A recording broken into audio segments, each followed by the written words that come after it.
Right. Hi students. So financial management exam అయిపోయింది.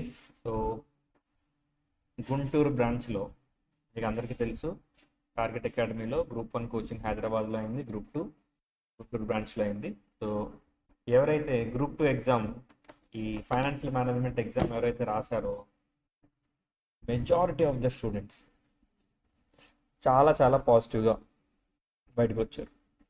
ఎందుకు అంటే ఇన్ఫ్యాక్ట్ ఇక్కడ కోచింగ్ తీసుకున్న వాళ్ళకి అర్థమవుతుంది, ఇక్కడ అయిపోయిన ఫస్ట్ సిలబస్ ఏది అంటే ఫైనాన్షియల్ మేనేజ్మెంట్. ఎప్పుడు అయిపోయింది అంటే జూలై ఎండింగ్కి అయిపోయింది. I think July end August end అయిపోయింది. కొన్ని ఆగస్ట్ ఎండింగ్కి వేసుకున్న September, October, November, December 3.5 months leverage దొరికింది to cover the entire syllabus multiple times. So మా స్టూడెంట్స్ అయితే చాలా బాగా రాశారు, చాలా అంటే చాలా బాగా రాశారు. ఫైనాన్షియల్ మేనేజ్మెంట్లో ఐఎమ్ ఎక్స్పెక్టింగ్ గ్రూప్ 2 కంప్లీట్ అవ్వడానికి ఇది ఒక కెటలిస్ట్ లాగా పనిచేస్తుంది. నిన్నటి అడ్వాన్స్డ్ అకౌంటింగ్, ఆడిటింగ్ కూడా అంతే, ఫైనాన్షియల్ మేనేజ్మెంట్ కూడా అంతే. సో గ్రూప్ 2 క్లియర్ అవ్వడానికి స్టూడెంట్స్కి అదొక కెటలిస్ట్ లాగా తయారవుతుంది. అండ్ ఇక్కడ వండర్ఫుల్ థింగ్ ఏంటంటే అబోవ్ 95% ఆఫ్ ద కంటెంట్ క్లాస్లో మనం మాట్లాడుకున్నప్పుడు సాల్వ్ చేసిన ప్రాబ్లమ్స్ అండ్ డిస్కస్ చేసిన మోడల్స్ జస్ట్ ఫిగర్స్ మార్చి ఇచ్చేసారు అంతే, నథింగ్ అదర్ దాన్ దట్. చాలా చాలా హ్యాపీ. సో ఫస్ట్ నుంచి చూసుకున్నా, ఇప్పుడు ఎంసీక్యూస్ చూసుకున్నా, దాని తర్వాత ప్రాబ్లమ్స్ చూసుకుంటే ఫస్ట్ మన 2-3 ఇచ్చారో చూద్దాం. 4th కామన్ సైజ్ స్టేట్మెంట్ ఇచ్చాడు. ఈ కామన్ సైజ్ స్టేట్మెంట్ని మనం క్లాసెస్ మాట్లాడుకున్నప్పుడు ఎక్కువ స్ట్రెస్ ఇచ్చి చెప్పింది, ఇది చాలా ఈజీగా ఉంటుంది. అండ్ దాని తర్వాత క్యాపిటల్ బడ్జెటింగ్ గురించి weighted average cost of capital కనుక్కోవడానికి ఇంకొక ప్రాబ్లం.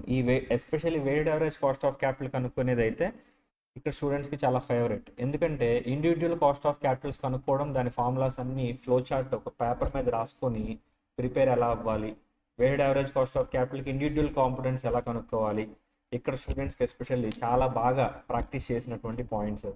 తర్వాత ఈ క్యాష్ ఫ్లో స్టేట్మెంట్, ఈ క్యాపిటల్ బడ్జెటింగ్ వచ్చేసరికి 2 ప్రాబ్లమ్స్ ఇచ్చాడు, 2 ఈజీగా ఉన్నాయి, ఎన్పివి, ఐఆర్ఆర్. ఎన్పివి అసలు చిన్నపిల్లలు కూడా సాల్వ్ చేస్తారు. నెక్స్ట్ ఐఆర్ఆర్ చాలా బాగుంది, ఐఆర్ఆర్ కూడా సేమ్. అంటే ఇక్కడెక్కడా కూడా డిఫికల్టీ లేకుండా ప్రిపేర్ అయిన వాళ్ళకి నేను చెప్పేది, నార్మల్ ఇదే పేపర్ని చాలా హార్డ్గా ఇచ్చారని ఫీల్ అయ్యే వాళ్ళు కూడా ఉంటారు. But those who attend the classes regularly and those who finish the classes till the end, ఎవరైతే వీడియోస్ వాచ్ చేసి లేదా లాస్ట్ వరకు వచ్చి విన్నారో వాళ్ళకి కంపల్సరీగా ఇది ఒక బిగ్ కెటలిస్ట్ అవుతుంది వాళ్ళ గ్రూప్ మొత్తం క్లియర్ అవ్వడానికి. ఐఆర్ఆర్ది కానీ దాని తర్వాత ఇచ్చాడు ఇది మన వర్కింగ్ క్యాపిటల్. ఇది కూడా ఇక్కడ స్టూడెంట్స్కి చాలా ఫేవరెట్. వర్కింగ్ క్యాపిటల్ బడ్జెటింగ్ చాలా చాలా బాగా రాశారు చాలామంది స్టూడెంట్స్. అలాగే దాని తర్వాత ఇక్కడ ఈఓక్యూ లెవెల్ అంటే మన materials topic, just like group 1లో కాస్టింగ్కి టచ్ ఉంటుంది అనమాట. వర్కింగ్ క్యాపిటల్లోనే మెటీరియల్స్ని టచ్ చేస్తూ ఇన్వెంటరీ మేనేజ్మెంట్ దాని నుంచి EOQ and reorder minimum maximum levels మీద ఇచ్చాడు. దాని తర్వాత మోడీ ఎంఎం అప్రోచ్లో డివిడెండ్ ఇష్యూ చేస్తే ఏంటి, ఇష్యూ చేయకపోతే ఏంటి, దాని నెక్స్ట్ కంటిన్యూషన్గా టాపిక్ ఏంటంటే operating leverage, financial leverage, combined leverage మీద ప్రాబ్లం. సో ఓవరాల్గా చూసుకుంటే ఫైనాన్షియల్ మేనేజ్మెంట్కి సంబంధించినంత వరకు ఎంత ఈజీగా ఉందంటే పేపర్, పైన ఒక 2 questions వదిలేసాము.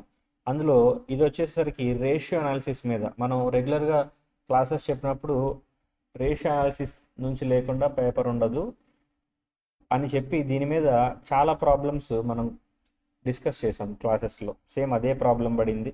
అండ్ దాని తర్వాత ఆల్ట్మ్యాన్ జీ స్కోర్, ఇది ఒక రకంగా ఒక షాక్ అని చెప్పొచ్చు. ఎందుకంటే ఈ ఆల్ట్మ్యాన్ జీ స్కోర్ మేము క్లాస్లో చెప్పాము, ఆ ఫామ్లో కూడా ప్రాక్టీస్ చేయించాము. కాకపోతే ఇక్కడ ఏంటంటే జనరల్లీ స్టూడెంట్స్ దీన్ని అంత కాన్సన్ట్రేట్ చేయరు. ఇది ఒక రకంగా స్టూడెంట్స్కి ఒక సడన్ సర్ప్రైజ్ అనే చెప్పుకోవచ్చు. ఎందుకంటే జనరల్గా చెప్తుంటాం, క్లాసెస్ చెప్పినప్పుడు దీన్ని ఏమీ స్కిప్ చేయలేదు, రాదులేమా అని చెప్పి వదిలేదు, సమస్య లేదు, చెప్పాం. కాకపోతే ఏంటంటే ప్రిపేర్ అయ్యేటప్పుడు స్టూడెంట్స్ దీని మీద అంత కాన్సన్ట్రేషన్ చేయలేదు. ఎందుకంటే దీని మీద 1 or 2 ప్రాబ్లమ్స్ ఉంటాయి టెక్స్ట్ బుక్లో. దీనికోసం పెద్ద ఫార్ములా గుర్తుపెట్టుకోవాలా, వెయిట్స్ గుర్తుపెట్టుకోవాలా అన్నట్టుగా కొంతమంది అటెంప్ట్ చేశారు కానీ ఫినిష్ సరిగా చేయలేదని విన్నాను.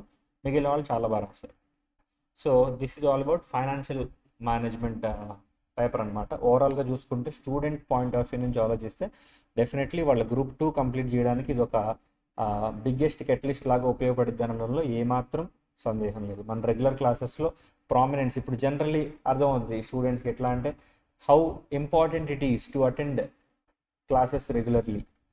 క్లాసెస్ రెగ్యులర్గా అటెండ్ అవ్వడం ఎంత ఇంపార్టెంట్, మిస్ చేసుకోకుండా ఉండడం, మిస్ చేస్తే ఒకవేళ రికార్డింగ్ యాక్సెస్ వినడం ఎంత ఇంపార్టెంట్ అనేది అర్థమవుతుంది. ఎందుకంటే ఇందులో ఒక్క మార్క్ కూడా ప్రాక్టీస్ చెయ్యండి, క్లాస్లో చెప్పండి ఏమీ లేదు. 100% క్లాస్లో చెప్పింది. సో చెప్పడం మా బాధ్యత. ఎంతవరకు దాన్ని వింటారు, ప్రిపేర్ అవుతారు, ఎగ్జామ్ దాకా క్యారీ చేస్తారు అనేది ఇంకా స్టూడెంట్ ఇష్టం. ఓకే, సో రైట్ అమ్మా, that's all for today session. Next MA exam ఉంది. All the very best for the student those who are appearing for MA exam. Okay, right.